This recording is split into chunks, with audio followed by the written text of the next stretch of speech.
शाम के 4 बज चुके हैं और इस वक्त की बड़ी खबर के साथ हम शुरुआत करेंगे। आपके साथ मैं हूं मीनाक्षी कंडवाल। कोरोना वायरस को लेकर देश भर से आपको हम अपडेट दे रहे हैं, लेकिन सबके जहन में सवाल यह है कि वैक्सीन और दवा कब कामयाब हो पाएंगी। लेकिन वैक्सीन और दवा आने में समय है, पर दिल्ली में जिस तरह से प्लाज्मा थेरेपी को लेकर मुख्यमंत्री अरविंद केजरीवाल ने ऐलान किया कि इसके ट्रायल के नतीजे अच्छे आ रहे हैं, तो एक उम्मीद की किरण लोगों को दिखाई देने लगी है। सवाल यह है कि क्या प्लाज्मा थेरेपी से कोरोना का कहर रुक पाएगा।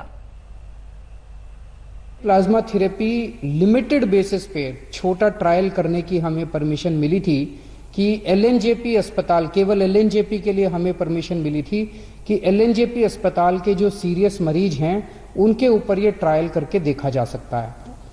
हमने पिछले कुछ दिनों के अंदर 4 मरीजों पे ट्रायल करके, एलएनजेपी के 4 मरीजों पे ट्रायल करके देखा। उसके अभी तक के नतीजे उत्साहवर्धक हैं, अच्छे हैं। इनिशियल प्लानिंग करी थी और उस प्लानिंग में यह था कि उस समय तक प्लाज्मा थेरेपी सिर्फ पुराने सार्स के मरीजों के लिए या किसी और समय, वैसे तो 1901 में डिप्थीरिया के लिए भी ये यूज़ हुई थी, पुरानी थेरेपी है।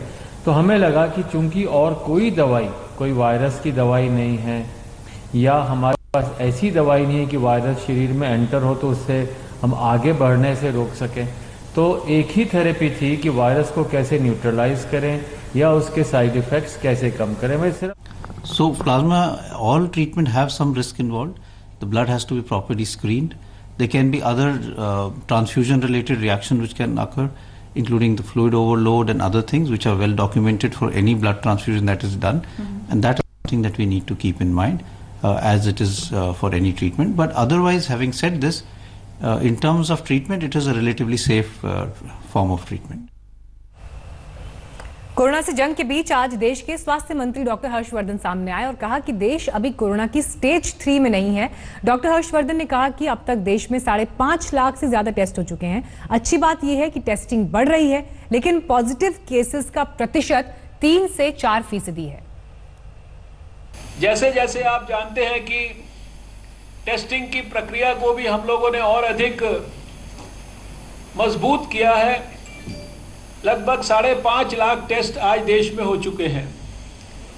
लेकिन सबसे अच्छी बात यह है कि टेस्टिंग बढ़ाते जाने के बावजूद भी हमारे जो पॉजिटिव केसेस हैं उनकी संख्या 3-4% से ज़्यादा नहीं बढ़ रही है।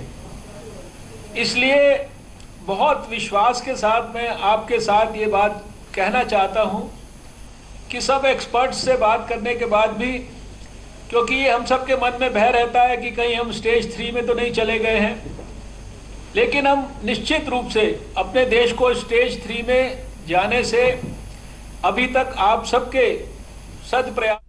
नमस्कार, मैं हूं अंजना ओम कश्यप। हमें उम्मीद है ये वीडियो आपको पसंद आया होगा। लेटेस्ट खबरों के लिए यूं ही देखते रहिए आज तक, और इस वीडियो के पसंद आने पर लाइक, शेयर एंड सब्सक्राइब करना ना भूलें।